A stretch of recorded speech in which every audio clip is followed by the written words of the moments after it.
guys, what's going on? Welcome back to the Millennial Wave. This is Rachel Kayleen, and this is podcast episode 31. And today I have in the building someone who I've known for a couple of years now. Really excited to have him on. I'm really excited to have you on. You don't even know. This is Khalil Ferguson. He is a revolutionary. He's a leader out here in Sacramento, and he is now a brand new author. This is his new book, Subservience. Mm-hmm. This is all you right here. It's all me. I'm almost done with it, but no, it's amazing. And actually, I was writing in my notes last night, and I want to talk to you a little bit about this, kind of to kick it off, because some of the quotes just really touched me, and just the different things that people were saying. This was right from the beginning. There's a lot of things inside of the book too that dates back to years and years and decades ago of history that most people aren't even aware. I had no idea about the white flight in Oakland. Mm-hmm. That's crazy. I had no idea. But one of the first things that I wanted to, first off, thank you for coming. Of course, thank you for having me. Absolutely. I thought I'd let you speak for a second because I'm doing all the talking. Okay, so I said notes for Khalil. This is one of the quotes from the very beginning of the book, and I love how you put it in remembrance of Stephon Clark. Mm-hmm. I think that's great, and obviously that's a big thing that's happened within the last year, and a lot of different people. Definitely. I mean, you guys made it aware and known, and it should be, as it should be. Facts, and it wasn't just me. And I looked at even the cover of the book, it wouldn't be here if it weren't for us protesting what the DA said about Stephon Clark. Yeah. So, in remembrance of him, and I love that a lot of my friends in SAC, I'm sure, are going to love that, because a lot of the book, and when you get to the last essay, because this is really where the idea for the book kind of really blew up, is the last essay. I was writing that during the protests of how, just learning history and throughout history, and how that was it was kind of evolving with regards to how they kind of transcended, how they really just viewed posthumously black life, and especially with regards to the dealing with the police and low-income black people or black people on the lower social stratum. So yeah, that's really just where it came from. I made sure to include Stephon Clark and a lot of black lives who would have been affected by this, because that's really where the idea from the book came from, for the most part. Yeah, absolutely. And one of the quotes from the beginning of the book was, "He who feeds you controls you." Thomas Sankara. What do you think about that? I mean, it's perfect. So that's really, I'm following for the book. I'm following a platform from other revolutionaries who really wanted to tell their story. Really wanted to tell what life like and how the economic mechanisms were controlling the hood. But we also see that in the hood, and we see that in different countries in Africa. So that's perfect, because with regards to debt and with regards to economics, one of the other quotes in there is that basically it's about neocolonialism, and essentially that if you look at it, if you glance at a country or a neighborhood, you think that they have control of their own livelihood, their own economy, their own politics. But essentially, when you look at it and you got to dive into it, you start to see that but through mechanisms of debt, the mechanisms of different obligations, that a lot of the hood especially can't control its own economy. Yeah. We don't own a lot of the portions of the hood, therefore the money leaves the hood right away. The hood has a lot of food deserts. But at the same time, we see the same kind of delineations with regards to how Africa, they imposed neocolonialism on Africa was through debt, and when the book called Structural Adjustment Programs and things like that, how they contain control of the economy and therefore the politics by loading them with debt and kind of changing the economic structure and keeping it in the hands of the former colonizers. When you first of all, I want to know how this when you started, can I say, becoming woke? When you first started, I feel like when you're raised, maybe, your parents might tell you some things. You may be raised a certain way to believe certain things, but what really made you really take that leap in fighting for these rights and these laws and all the different things that you're fighting for? What was the big turn? I wouldn't really say it was a big turn. I grew up in the Nation of Islam, so kind of the idea of the perspective of the government, perspective of being black was instilled in me. Even though it went away, I went through high school and went through the freshman year of college and sophomore year of college. I didn't know what I was going to get into. That kind of wasn't even in the forefront of my ideology. But starting BSU on campus to get involved with regards to politics and doing social justice initiatives on campus, which led to me doing stuff outside of campus. The biggest one I could say was really when we decided to start BSU, and that was in light of having support for black students on campus. Then it kind of grew into, after a year, I think when we started doing the Mike Brown protests and the protests for Eric Garner, we saw that there was really a need for more. I'm like, this isn't doing more. I actually got tired of protesting. We started doing so many rallies. I'm like, bro, this isn't doing shit. You don't think so? Well, at the time, I'm like, wasn't doing anything, but we weren't maximizing, and this is what I began learning, even during the protest as well. It's really a strategy, but that was really the catalyst to what got me involved in it. Because one of my friends, Miles, he actually did a protest around City Hall. I'm sorry, around the Capitol. We didn't have a permit, but they said as long as we stay on the sidewalk, we could do it. And that kind of led to, I'm like, if we all need to get educated about what's going on in our own communities that affect us, and that really is where I realized that we don't have control of the economics of our neighborhood. And it is true when people like to talk about Black Lives Matter, people like to talk about black on black crime. I don't like the term black on black crime because if we look at how it was used historically, it was a deflection of what was going on politically. It's like, hey, you guys are talking about the police killing us, but what about black on black crime? Like, yes, that's a problem too, but let's talk about this. It's always been a deflection. In reality, we do need to talk about the violence in our neighborhoods because it does affect us. And there are numbers that show that we kill ourselves disproportionately than other neighborhoods and other groups of people do kill themselves as well. But when we get to the root of it, how do we get here? And that's really what the biggest thing is. And we got here because of the lack of control of our neighborhoods. If we look at the history of redlining and the history of how poverty was created in our neighborhoods, when we did want to have very wealthy and affluent neighborhoods, they were undervalued by different government organizations, and they weren't allowed to have mortgages that allowed them to accrue equity on their homes. Therefore, they couldn't keep up the renovations by taking out equity to upkeep it. Therefore, they dilapidated. And through all of those mechanisms, you started having overcrowding because they couldn't move into neighborhoods where they were allowed to integrate with white people at one time. So they had overcrowding, which made them dilapidate. And even if we look at Chicago, a book I read cited, kind of broke it down a little bit further, how we had great migration from the South into Chicago, but they still had redline, so they couldn't move into some of these neighborhoods because they were redlined. They couldn't move in there, so they had to, let me move this over a little bit. Okay. So they really had to move in with friends. They had to stack up. So they had like 5 households in a one household home. And then with regard to the schools became so overpopulated that they had to separate times for kids. They would have from like 8 to 1 would be one group of kids, and then from 1 to 5 another group of kids.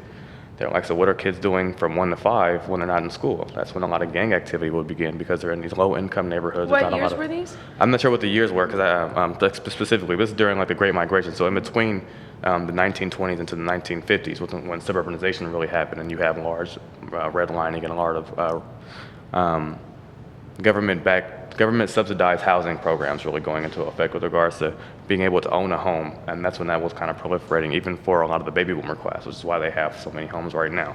So just realizing that we never have really had control over our neighborhoods, which has led to poverty, which has led to crime. If we talk about economics, crime has always been a derivative of poverty, essentially. So if we tackle poverty, then we could tackle the crime in our neighborhoods, and that's how we will eventually absolve our own problems of that. So do you think that with all these new docu-series and movies coming out about people like the Central Park 5, the Meek Mill case, the Brian Banks story, do you think that's making a lot more people that weren't so educated more educated because they're actually seeing everything from beginning to end, how it all evolved? I watched the Meek Mill case, and I was happy that it highlighted some of the problems with the system, but I want people to understand that Meek Mill and the attention that he's getting is because of, being in a higher social class with regards to money.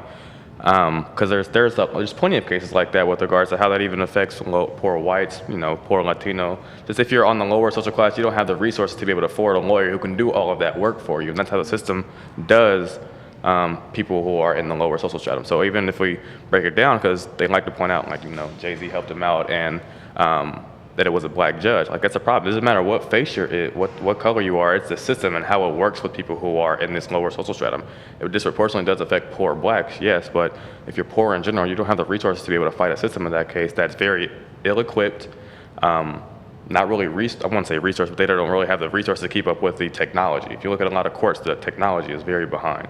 But then the system in itself works against a lot of poor folks in general, and disproportionately poor black folks. So that's really what I want people to see, that it's a systematic thing, not just an individual case. It's not just that one judge that was doing that to Meek. It's plenty of judges who do that to black people throughout the nation. So it's a really systematic problem that we have with the judicial system. Yeah, 100%.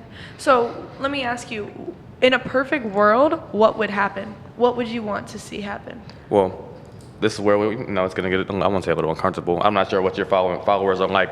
In a perfect world, me studying a lot of traditional African stuff and traditional African history, we would be in a socialist society. And most people really think socialism in terms of economics. I think socialism is a term of how to live.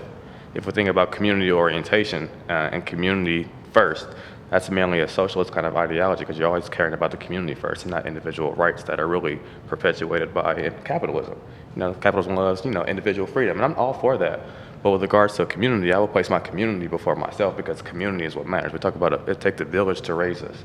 That's really a socialist kind of mindset because the village all invests in some individuals to raise them. And if we're thinking, just studying traditional African socialism, which is actually an ideology in Africa post-independence to kind of have socialism but incorporate the African personality is what Kwame Nkrumah calls it, to kind of regain those African qualities of tribalship that we have to where we focus on the community first. And someone broke it down for me with regards to the differences between let's say European capitalism ideas of individual freedom to and ownership with regards to, and juxtapose it to African kind of ownership with regards to the kente cloth that I'm wearing. They broke it down how in Ghana, and it's been historic, and it's been so historic that it hasn't been written down. The story of how they inherited or how they produced a kente cloth has been passed down orally because that's how we used to be. But when regards to how they use it, they juxtaposed it to the knights and how they trademarked the sword. And the sword was an individual ownership. It was patent. They had, all these, trademark rights and all of that. With regards to the kente cloth, it was a community ownership because the community owned it, the community used it, and it was for community benefit because there was no one who really had specific rights over the kente cloth, but the community did. Therefore, if you attribute the kente cloth, they know, oh, that was from this one clan in Ghana. So things like that, it's kind of a difference on a way of living where we focus on the community, the betterment of the community first, as opposed to just one person who can, work hard and go up and ascend the social ladder, but the community needs to do that as well. So everyone would be making the same amount? Everyone would be equal? Everyone would be... Well, see, that's not, with regards to wage and pay, there wouldn't really be any means. It's a whole different kind of mindset is what I'm saying as well. So with regards to traditional African socialism, you had, yes, a hierarchy, but yes, everyone had their role, but everyone was also equally respected with a matter of what your role was. So let's say the blacksmith was just as respected as the pastoralist, who was the farmer. The monarch may have had more because he was the king, of course, but yet he also still respected the people at the bottom. It wasn't really this kind of... treating everyone the same. Exactly. So is there any country or city or place where it's like that currently? Yeah. I won't say, I haven't studied it in depth, but with regards to being a socialist kind of economy, we have Bolivia for the past 13 years have used, and let's also let's demonstrate. There's also multiple types of socialism to an extent. People most think that just means high taxes, but for a country who is developing like Bolivia, if you're rich in natural resources, you can nationalize the 3 key resources, which most countries do, that you can maintain control over, like the state will own them. And then you can let the private businesses come in and they can run other sectors of the economy, but you also have to make sure the wealth is distributed back into the people who can't afford or won't get the luxuries, like being in the private sector. They can get afforded those basic rights like housing, like universal health care, things like that. But the state can nationalize, let's say, the oil. And that's what Bolivia is doing. They nationalize the oil. The state runs the oil. They make the profits off that, but they redistribute it to the population. But you can still have a private sector in there as well who can run the economy, because you still do need that balance. I don't want people to think that socialism just means that the entire country is run by the government. If we do it in that manner with regards to natural resources, then they can still be, the state can have some balance, the private sector can have balance, and it can be run very efficiently and not have high taxes like some of those European countries. You know so much. When did you, you literally are like a book right now. So when did you start studying all this? I mean, I know it just didn't happen overnight, but when did you really start diving deeper, and who kind of encouraged you to do it, if you don't mind me asking, like a mentor? Well, I don't have one. That's one thing. No, really? So a lot of this came from going through government. Of course, I got my degree in econ and government. Going through a Gov program and learning and having to read hella books in a semester really just started it. And once I started really learning or started liking to read, I'm like, okay, this is cool. It's teaching me stuff. I like this. And then it was one class where I learned about Leninism. And some of how they're talking about the proletariat, the bourgeoisie. I'm like, oh, these are what the Panthers was talking about. So Panthers were largely influenced by Marxism and Leninism as well. So I'm like, okay, this is what they're talking about. There's actually some stuff in here in these books that I'd be reading that I can learn.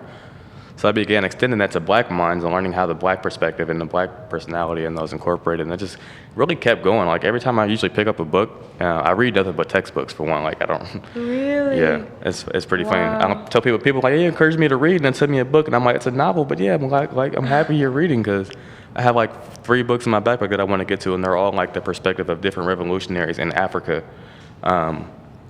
And they usually lead me to another group of textbooks that I have. My Amazon cart is like probably like 30 books deep of like different textbooks that I haven't got to because they're still adding on to it. And I find more books to take priority. I think I have like maybe 6 books in my car that I haven't read on top of the ones that I have. I have a total of 40 books probably in my car that I keep with me just for reference to write, essays and stuff like that. Wow. So now that you're out of school, like what are you wanting to do regarding making these changes? And a few things. Right now, I'm really trying to just gain experience. I want to skip a master's program and see if I can just jump into a PhD program in international political economy or economic development to help work on economic development either in the motherland or in the Caribbean. And to me, I just want to finish what Garvey started with regards to economics. Garvey wanted to have an international commerce web for black folks. Really just to like increase so Garvey I wouldn't say Garvey did the same thing I did, but Garvey traveled, like he went to Panama and saw the same lower class status that, Europeans were making them build the Panama Canal while they weren't enjoying the fruits of their labor. Same thing that he would go up into the United States and saw the same economic conditions of black people in the United States and in the motherland as well. He was like, no, I gotta do something about this. So we wanted, by increasing the economic conditions of black people globally was through mutual trade agreements and through mutual trade and kind of have a international web of commerce. And that's kind of what I want to do. Black people in America have the privilege or the leverage of having the US dollar and capital. So if we want to invest that in some of these other countries, we can do that knowing that we're doing it for the benefit of each other, not for going there to exploit them and kind of continue neo-colonialism, but we're going to help develop those economies and help better our economies here in the hood. So if we do that and kind of make it mutual, then we can both benefit from mutual trade agreements or mutual trade or even kind of some kind of trade relations with black people within the diaspora on the continent and the Caribbean, even in South America, because there are black people in South America and Latin America as well. So I love it. Okay, here's another quote. Ready? Yeah. I like this because I like how you're talking about the different countries. You're not just keeping it and you're talking about the different continents. You're not just keeping it in America. You're keeping it outside of America because it all roots back to one specific moment, right? Mm-hmm. It all roots back to like decades ago. So if you want to understand any problem in America, you need to focus on who profits from that problem, not who suffers from that problem. Mm-hmm. That hit me so hard. I feel like we pay so much attention to the person who's speaking on the problem that we don't really look at the person. Mm-hmm. It just makes us look more at the problem, mm-hmm. right? And it's like we don't know like what the person's real intentions are, and that's kind of sad, like somebody can literally go up there with their whole reputation and say things, and then for like whatever reasons they're doing something different. Yeah. They're not doing what they say they're doing. So can you kind of tell me a little bit about how you feel about that and just the idea of these people, even in America or other places where they're talking about all these problems that are happening, especially with this new run coming up, like with all the different candidates. What do you think about all that? And is there a specific person that you support? Okay, I'll answer that in 2-part. I'll answer the first part first about, just give an example, and I can use the same presidency. And I love this because most people think that I do support the Democrats in Waverly, but I'm very critical of Obama with regards to I identify as a Pan-African, and more specifically a Garveyite, who is about the global black working class. So with regards to Obama, like ascending the social ladder and becoming president of the United States, black people love them, like, yes, we're making progress, but I'm like, no, we're not making progress because look at his ordeals internationally. And that's where I'm like, if black people were to take a more global perspective and see how the United States, whoever's running the United States business-wise or, bureaucrat-wise or government-wise, whatever, will treat black and brown folks internationally, you'll see that Obama was not progress, and specifically with him killing Gaddafi. And even recently, we see that there was an email that Hillary's deleted emails were showing that she cooperated with NATO to kill Gaddafi for oil interests. And that's what we've been saying for the longest, because America has had that history of doing that in Chile with regards to killing, undermining their democracy and having Allende killed. With regards to Congo, when they elected the first prime minister, Patrice Lumumba, the United States and Belgium cooperated to retain their interest and had him killed under. So wait, under these are all leaders that political people in power Yeah. killed. Yes. So these are all leaders from Africa? No. So Gaddafi was from Libya, Allende was from Chile, and Patrice Lumumba was from Congo. Okay. And these are just like... Sorry, no. I'm trying to learn. No, yeah, I'm hitting you with a lot of information. And I want to make sure they yeah. know too, because there's probably a lot of people on here that don't know exactly who they are or where they're from. So that's why I want to make sure that like they're having people killed. Why are we not hearing about it? Well, so this happened. Allende happened, I believe, in the 70s, but Patrice Lumumba was killed in the 60s under JFK, and Gaddafi and a lot of Republicans, will criticize Obama and Hillary because they called, the Benghazi attack killed soldiers. I critique him because he killed someone who was for Pan-Africanism and wanted to unite the continent.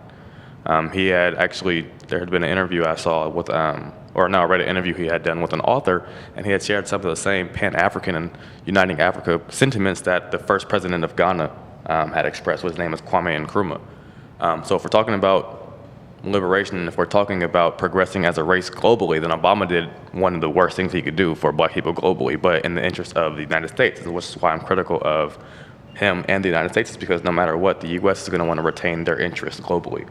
So if you kind of combat that, no matter what, we're still going to be on the back burner with regards to their interests. It's never going to be in the interest of a Pan-African or united global African front, because the United States wants to retain their hegemon within this hemisphere. And right now they're having a hard time with that because China is going through Africa and they're influencing Africa and, they're help building Africa. And that's where we're seeing some of that contentions pop up. So with regards to who I support for this race, I do support Elizabeth Warren because of her economic mindset. And I've been following her since like 2013. I read an article, and most people don't really know about, economic history of the United States. There's kind of two types of capitalism with regards to United States history. There's called Keynesian economics, which does support growth, but it doesn't place growth over stability. So if we have domestic stability first, and a lot of them will attribute this to socialism, because it does have a lot of social safety nets with regards to government subsidized housing, with regards to unemployment, with regards to Social Security, things like that. However, one of the biggest economic provisions that came out of that with regards to banking, and I read one of her papers on it maybe 3 or 4 years ago. It was about her idea of Glass-Steagall. And Glass-Steagall was an economic banking provision in 1933 that was passed to separate consumer and investment bankings. We all know that investment banks are like Wells Fargo and their brokers and their conglomerates, all that. They'll take depositor money and they'll go make speculative investments in the market with that. That's what that sought not to do. And it came after the Great Depression and after the stock market had crashed. That's where that came from. So that lasted up until 1999. But however, in what year was that? It was right before Reagan got elected. 1979, I believe, Paul Volcker, the whole economic mindset changed from Keynesian economics to trickle-down economics, or what we call in economic discourse, neoliberal economics. And that really is just really, like I said, trickle-down economics. We focus on privatization, finance liberalization, trade liberalization, austerity, and a lot of these things that really just focus on extending the GDP and focusing on constant growth, really. And up until 99, that provision was in there. But in 1999, under Bill Clinton, what was passed was called the Gramm-Leach-Bliley Act, and that separated it entirely. And that really established the environment for the '08 crisis, because it allowed banks to use our consumer money to go finance some of these subprime mortgage loan packages as well as derivative trading. So when that happened, that just really made the environment there for a financial crisis. So in 2017, and it has bipartisan support right now from Trump and a lot of Democrats and Republicans as well, she introduced another Glass-Steagall to help prevent another '08 crisis. And that's really why I support her, because her economic mindset has been straightforward. She hasn't changed it. She's battled big banks. She was critical of Obama. She was critical of Hillary regarding of Clinton for bailing out big banks. And she has maintained that same economic mindset. And right now, it seems like that we do need that, because banks are still continuing subprime mortgages and still continuing derivative trading. So that's why I support her, is wait for her economic mindset. Do you see yourself working within politics and having power? No. Why? I don't like the system. I will be an activist outside of it. I'll apply that pressure, but me personally, I do not. I don't like the system. I couldn't be an Obama. I could maybe run for local politics, but I'm not gonna diminish my voice or pull back my voice. And I'm very radical, and I'm a little bit too much for even some of my own people. So I'm like, I know I probably get out there and say some blasphemy just to get my name out there, but I probably won't even win an election. Why do you feel like you would be too much. Like you just said, like, even sometimes I'm too much for my own people. Like, why don't you think that maybe they need the pressure? Like they need, or do you feel like you'd be limited on what you can say if you're in power? Yes, you really. So I know a few people who do talk about their run for office. They're like head of NAACP, and you have to be, the bureaucracy plays in. You can't, just voice that. I'm not sure how that affects the rules of, running for office. But even still, with regards to running a campaign, I'm too much for my own people sometimes. Like I would be considered very far left with regards to politics. And even if looking at the presidential election right now, the Democrats who are constantly going to keep winning, we see are Obama, who is a centrist, Biden, who is a centrist, Kamala, who's a centrist, and you see people like Bernie and Elizabeth Warren aren't getting a lot of support because they're a little bit too far to the left with regards to change. Okay, so tell me a little bit about centralists. I mean, if you look at Obama was very much a centrist, and a lot of black people were I guess, endowed by having a black man as president. That didn't realize a lot of his policies were very centrist. And he even said on Fox in an interview that Nixon was a little bit more liberal than him with regard to some policies. So I'm like, and now that was pandered to Fox, but still, he has a point. A lot of things with regards to government intervention into the market came from Nixon, and a lot of social safety nets did come from Nixon, where Obama didn't even support reparations because he was more about trickle-down economics and supporting minority businesses and all things like that, as opposed to actually investing in the black communities with regards to helping alleviate poverty. So when we go back and retrospectively, we look at Obama, he was very much a centrist. And with regards to people like Joe Biden and Kamala Harris, we see their ideas on crime. Kamala being a prosecutor, of course she's not going to be very far left. She still supports a lot of privatization. She still supports a lot of, or she had nuances of tough on crime, even though she just basically still labeled it under smart on crime. It was still very much tough on crime rhetoric from Bill Clinton and, from a lot of these other tough on crime pundits, I guess. I want to kind of move into the prison system, the justice system, and how a lot of people are getting in prison for small crimes, or how some people don't know their rights and they get caught up. I just watched the Central Park 5 story, When They See Us. Have you seen it? I haven't. No, I didn't watch it. Really? I don't watch too much TV. I don't really watch TV at all. Have you heard about it, though? Yeah, I've heard about it, of course. Did you not want to watch it? No, I literally don't watch TV at all. It's really good. Yeah. It's really sad. The only reason I ran into... I cried so much. I know. Yo. Even when I watched the Meek Mill thing, even watching that, I just said, yo, people need to know their rights. People need to know their rights. Same thing with the Central Park 5. What would you... So it's harder than that. So if I'm just now getting into the justice aspect of it. We've been working with a public defender to help do some expungements for cannabis, stuff like that. And they're basically saying that even in Sac, so Sac County Jail is one of the largest public housing units in California. But most of the people who are in there, 90% they said are in there for less than a year because of small crimes. And if you look at it, it's because they either can't afford the cash bail system, or they can't afford to have proper representation, and the public defender's office is too stacked up to actually, give them a proper trial. So you just take a plea deal, I'm going to take a plea deal, it's less than a year, or it's a year, and I'm going to be out. But yet that adversely affects it going forward, because now they have either a felony or misdemeanor on there. They're in the system forever. Exactly. Forever. That makes it so hard. So what do you think should happen regarding that? What do you think should, number one, change? If you could make one change right now, what would it be? Mine's just radical. I'm just saying we don't need more prison. So if we look right now, SAC is actually trying to expand their prison because of overcrowding and dilapidated standards. So the one downtown? Yes, the one downtown. But they're also, their brother one is the one in off Consumers River Boulevard, I believe. Okay. So I'm radical me is no more prisons. But yet we have to, if we're going to do that, we also have to address the poverty, because there's no point in reducing, not having prisons if we're not going to talk about how poverty creates these conditions, interactions with the police or interactions to commit crimes, and then hasn't ended up in jail. So it's kind of a duality. So we need to take care of both. In a perfect world, I'd be oh no, we don't, if we alleviate poverty, there would be no need for jails. But with regard to that, we just really need more representation for these people who are committing the crimes. So more lawyers?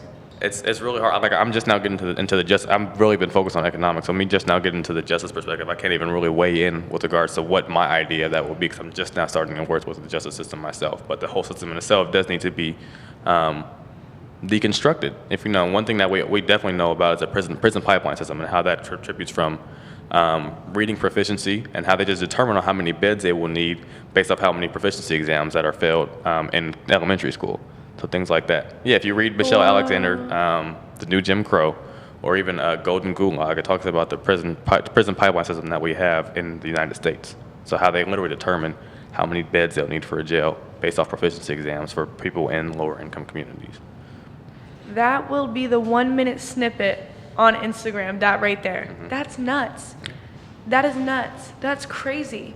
And then what about like racial profiling? Like when people are getting pulled over, I know I just saw that story about the gentleman that just won his case, right? Oh, yeah. He had a firearm in his trunk and he told them, or he had it in his glove box. No, he had it in his trunk. Oh, okay. He said, Okay. I mean, you know, California law says, you know, you have to carry, if it is, has to be carried in the case, the magazine out of the gun, inside the trunk. Okay. And he told him that. I think he made a comment about he feel like he's a neo-Nazi in Nazi Germany, and she kind of got a little uppity about it. And then he's like, I have a gun in the trunk, and she was like, he has a gun in the trunk. I kind of don't know really where it is. He has 10, so we need to search. So yeah, it just got weird. But even like personally, my dealings with the sheriff is like racially profiled. It's not really like racially profiling for individuals. It's really how they police different neighborhoods. So in the county, the sheriff, of course, you know, is the primary servicer for, you know, people outside of the city limits of Sacramento.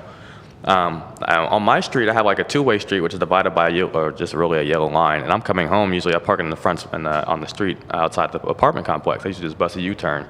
See the sheriff coming down, I'm like, I don't know if this is really legal or not right now. I'm trying to have a good evening. I don't really want. Was it after you had just hit the U-turn, or was No, it? so I go You were straight. about to? I'm about to. So I'm like, I don't really want to get pulled over or have a bad day. So I'm gonna make this right in the neighborhood and just bust a U-turn. So I made it right in the neighborhood. He made a left, but they patrol the neighborhood all the time. So I'm like, okay, he's just patrolling the neighborhood. Yeah. I make a left in somebody's driveway, come back out, and like go out to make that left turn to get in the driveway properly. Mm-hmm. As soon as I pull out the driveway, he busts a U-turn, and I'm like, fuck. Here it comes. So I get in the parking spot, and he pulls up. He's like, hey, why were you avoiding me? I was like, I wasn't avoiding you. Like, I didn't want to bust a U-turn to get pulled over and be in the same situation I'm in now. Yeah. And he was like, so, just in the middle of the story, I saw a video maybe like 2 months ago of how they, you know, police South Sac. And the first thing they asked this guy, they walked up on him, asked him, are you on probation or parole? And I was like, So they did the same thing to me. So they pulled me over. He said, you know, why'd you avoid me? Are you on probation or parole? I was like, no. But what that does is that's hit the precedence, because if you're on probation or parole, they have any means to search the car. And Why wouldn't they ask me that? Well, so it depends on what neighborhood. They may ask you that if you're in the area that I live in Arden, but they're definitely not going to ask you that if you're in Roseworth, if you're in Folsom? Or Folsom. Or Natomas? Or Natomas, exactly. Natomas, though? Natomas. I mean, does a sheriff? I'm not sure. Don't even. Does a sheriff even serve They Natomas? can ask that? Yeah. Can you lie? Or you know what? You don't have to say anything, right? So you don't have to say anything. So you can. Well, the thing is, if you're on probation or parole, they have you belong to the state or the county regardless. So they're gonna just ask your name and ask for your life. So if you don't give them your name, you know you're gonna have to run more problems. Yeah. So it's really and here's where the vulnerability comes in of dealing with the sheriff, dealing with the police. You can have your rights, but a lot of people and a lot of lawyers will express to you that as soon as you act like you know your rights, or you say you start knowing your rights, they'll become even more force. And even though in the long run you'll win your case, it's just really trashed to deal with that right now, because they can suddenly change your life like that. So even if you know you're right, you have to go through court and let the court deal with them being wrong, which can take 2 to 3 months. In short term, really. So like after he asked me that, I'm like, no, I'm not on probation or parole. My mom and my teachers and a lot of people always tell me to try to just slip me a student ID if you can. So he's like, yeah, let me see your driver's license and your registration. So I'm like, oh, where is it? Oh, boom, here's my student ID, and here's my driver's license and my registration. It's like, oh, you go to Sac State? I'm like, yeah, I just graduated. It's like, oh, okay, cool. What'd you study? I said international relations and economics. It's like, oh, you're smarter than me. I was like, nah, fam, I don't even want none of that smoke right now. Just like go run my name. Do you think he was being like, he was trying to press your buttons? No, I think he was trying to be a smart ass. Why? I don't know.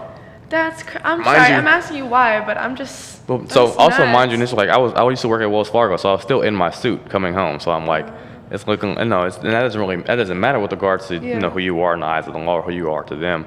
Like I said, it's the manner they police that community, because that community probably does have people who are on probation or parole in there. But that being the first question you ask someone, to me, is like, they wouldn't ask that same question to anyone else in a different neighborhood, and that's kind of problematic with regards to how they police neighborhoods. Yeah. So it's funny because literally after that interaction, so it's weird because I'm in front of my house. He comes back, he's like, yeah, have a nice day. You used to just like you ask him, can I go? He's like, yeah, you can go. You used to pulling off, right? I literally get out of my car and lock the door. I'm like, this is hella weird. So then I look back and there's a second cop car that's pulled up behind him. I'm like, where did backup come from? When did backup even come? Like, what the hell is going on? So I leave my suit jacket in my trunk and I come back maybe 10 minutes later in my car and they got somebody else pulled over like 200 feet down the road. I'm like, they're really fucking around today. So even the next day, I'm leaving for work in the morning. There's a stop sign. I make a left. He's just sitting there. He said, I blew the stop sign. This one, he just asked me if I was on probation or parole for my driver's license. He doesn't even ask for my registration. I'm like, this is really crazy. You niggas, it's like standard for how you police this neighborhood. Like, it's not just one officer. Like, the tactics to how you What area of Arden? Like, what street? It's literally off Hal. I'm off Northrop and Hurley right there. Really? I used to live right there. Right by campus. That's why I was like, that's crazy. It happened twice in 2 days. And they asked me that same thing. The second one didn't ask for it. He just wanted to see my driver's license. But he asked you if you were on parole. Yep.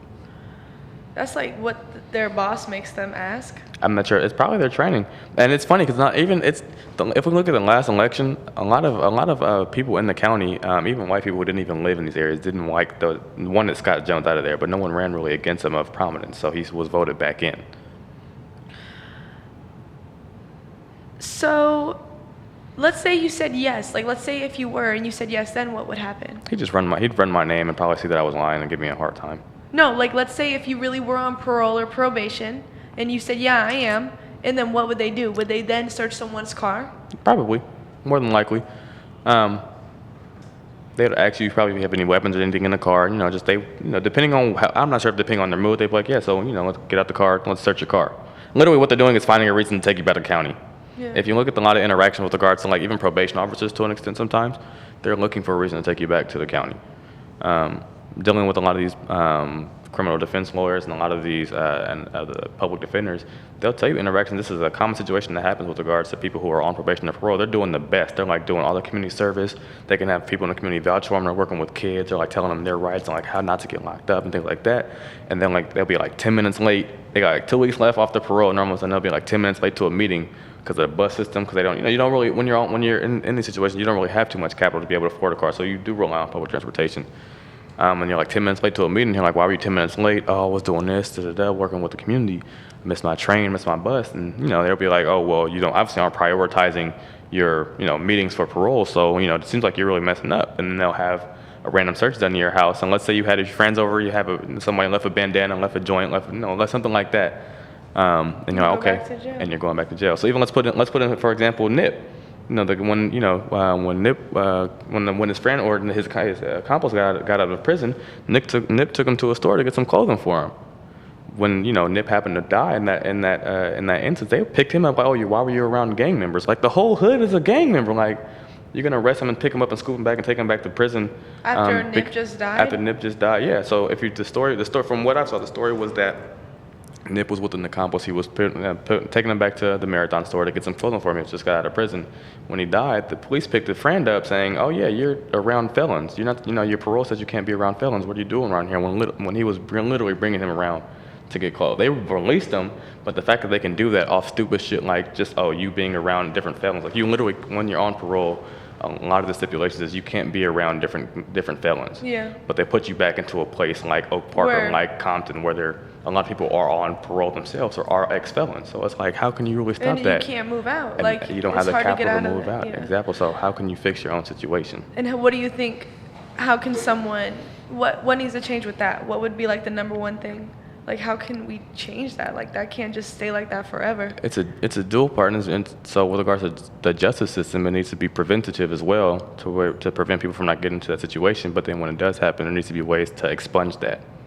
And that's a lot of money with regards. Even we're dealing with that in Sacramento with regards to dealing with expungement for cannabis related offenses. Like basically erasing it. Well, yeah. So once at least with cannabis right now, it's hard for one. So it's hard to expunge things that are still illegal. Yeah. With regards to cannabis being legal now, we're going through the expungement process to erase a lot of the, get them out of jail and erase their records for possessing, selling marijuana. But that requires a lot of money. Yeah. So right now, like I say, one of the fights is for in Measure U, to use them in that fund, that sales tax revenue to go to attorneys and to the public defender to help support initiatives to expunge those records before we continue to allow this cannabis market to proliferate and grow, because black people have been locked up for it, but yet you have rich white investors who are selling at dispensaries and cultivating it, manufacturing it, and a lot of black people have been locked up for it. But now because they see usefulness of it medically, it's okay to be sold. So it's like we have a lot of things to break down. The system has to be preventative, and then also has to help affect those who have already been affected by those policies. Yeah. Yeah. I love what you're doing, though, in the community, and I want to know if there's anything you're currently working on right now, or if maybe someone that's listening to this that really resonates with your message and resonates with what you're doing and wants to be a part of it, because I feel like there's so many people that just aren't aware. Mm-hmm. They just don't know what they don't know. They need to be educated, like myself. I even need to be educated, you know, and I feel like this podcast is important, and it's definitely amazing that you were able to come on and educate the people, you know, like you got to let them know. But I want to know if there's any opportunity for someone to work with you, for someone to be able to learn from you, help you in any possible way at all. If anyone's listening to this, it really just wants to be around you in your mind, where would they have that opportunity, and where can they find you? Really just Instagram. I'm still learning a lot of stuff. I'm working with a nonprofit right now who's focusing on cannabis policy, and I'm really learning a lot, but I'm able to provide economic aspects of it. So as much as I learn, I try to relay the information to my friends, because I know niggas do not like reading, but I have a lot of friends who tell me that they actually read my posts and actually learn a little bit from it, so I'm happy for that. So my Instagram is Khalil J. Ferguson, Khalil J. Ferguson, like the city. So yeah, that's really what I'm, what I really trying to do. And I'm still learning myself. I spend, when I leave here, I'm probably gonna go and read and finish a paper for some of the things that I'm doing. But yeah, I'm still learning myself, so. I think that's incredible. Well, thank you for being on the podcast. You guys Thank know you. where to find him. Make sure you hit him up. He's doing some incredible things. Thank you.